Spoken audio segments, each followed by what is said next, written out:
Récemment, le nageur Florent Manodou a créé une onde de choc en dehors des bassins cette fois. Lors de son passage dans l'émission, qui à l'époque sur France 2, il a commenté l'ambition du président Emmanuel Macron de placer la France dans le top 5 au JO 2024, et il exprimait un avis bien différent. Le président peut avoir ses objectifs, cela ne changera rien, je risque de me faire des ennemis, mais en réalité nous ne sommes pas vraiment un pays de sport, a-t-il dit. Pour appuyer son opinion, il a souligné plusieurs problèmes. Un nombre insuffisant d'heures d'EPS dans les programmes scolaires, une préparation inadéquate pour les JO 2024 et un manque d'infrastructures adéquates pour les athlètes de haut niveau qui doivent parfois s'expatrier. Si en réalité les choses n'étaient pas si tranchées, et si en réalité la France, bien qu'ayant des lacunes en matière sportive, était bel et bien une nation de sport, et si on se voyait encore une fois moins bon que ce que nous sommes en réalité. C'est en tout cas ce qu'il ressort d'un classement du site britannique Greatest Sporting Nation qui a évalué les performances dans 75 disciplines sportives, sorti ce 5 janvier 2024. Dans ce classement, la France atteint la seconde place en tant que nation sportive derrière les USA. Les résultats de la France au JO semblent confirmer le point de vue de Manodou. Depuis 1996, la France n'a pas figuré dans le top 5 des premières nations et a été dépassée par des pays comme le Royaume-Uni, qui a connu un essor depuis les JO de Londres en 2012, ou le Japon. Les performances aux JO d'hiver ne sont pas plus reluisantes. Depuis la 6e place obtenue à Salt Lake, l'équipe française oscille entre la 9e et la 12e position.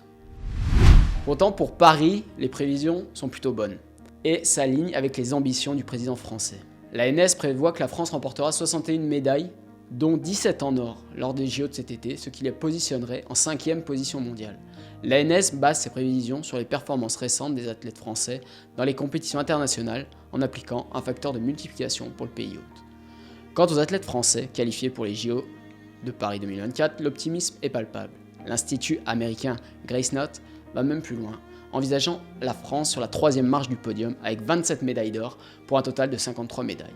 Leur modèle statistique tient compte à la fois des performances lors des derniers championnats du monde dans chaque sport et des résultats individuels et collectifs des derniers JO. Ces prévisions encourageant les sportifs et les fans français, mais ne définissent pas complètement le statut mondial du sport français. C'est là que le classement de la Global Cup du site greatestsportingnation.com entre en jeu. Dan Thompson, fondateur du site, a été inspiré par les JO 2008 et l'intention mondiale portée au tableau des médailles. Il a partagé ses premières idées et moins d'1 an plus tard a lancé greatestsportingnation.com. Pour 2023, le site a pris en compte le résultat de 80 sports, du football au paddle, attribuant plus de poids aux sports collectifs et populaires basés sur le nombre de pays participants. La France se distingue remarquablement dans le domaine sportif, se plaçant au 2e rang mondial, juste derrière les USA, et devant des nations comme la Chine, le Royaume-Uni, le Japon, l'Allemagne et l'Australie. Nick Mira, de greatestsportingnation.com, attribue cette performance avec 2 facteurs. La polyvalence, puisque la France marque des points dans 55 sports en 2023, et le succès dans les sports collectifs à ballon, très populaires mondialement. La France a été particulièrement performante dans des sports comme le handball, football, basket ces dernières années. Un autre aspect marquant de la performance sportive française est l'ascension des athlètes féminines, passant de la 11e place en 2019 à la 3e cette année, juste derrière les USA et la Chine.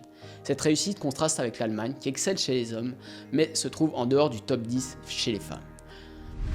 Ce classement est intéressant, mais pas suffisant pour qualifier ou non une nation sportive. En effet, quand on considère le classement sportif par habitant, la France se retrouve cette fois à la 26e place, ce qui soulève des questions sur sa réputation de nation sportive. C'est dans ce contexte que des pays moins peuplés, mais dotés d'une plus forte culture sportive comme la Norvège, la Slovénie et la Nouvelle-Zélande se démarquent. La Norvège en particulier se classe première, quand le classement est ajusté en fonction de la population, avec une domination totale dans les sports d'hiver notamment. Cette réalité met en lumière une différence entre le succès de l'élite sportive et la participation sportive générale de la population. Malgré les performances impressionnantes de ces athlètes, la France n'arrive qu'au 10e rang européen en termes de pratiques sportives chez ses citoyens, selon Eurostat. En faisant de l'activité physique et sportive une grande cause nationale en 2024, le gouvernement français vise à réduire cet écart. Alors certes, nous avons de vraies lacunes si on considère la pratique sportive de l'ensemble de la population française. Nous restons assez loin de pays comme les pays nordiques, qui depuis des générations ont cette culture du sport à tout âge. Pourtant, même avec ces lacunes, la France arrive à produire des générations de champions internationaux dans quasi toutes les disciplines. Pas si mal pour une nation qui n'aime pas le sport, non? Alors à très vite sur Un Point Sport pour de nouvelles actus.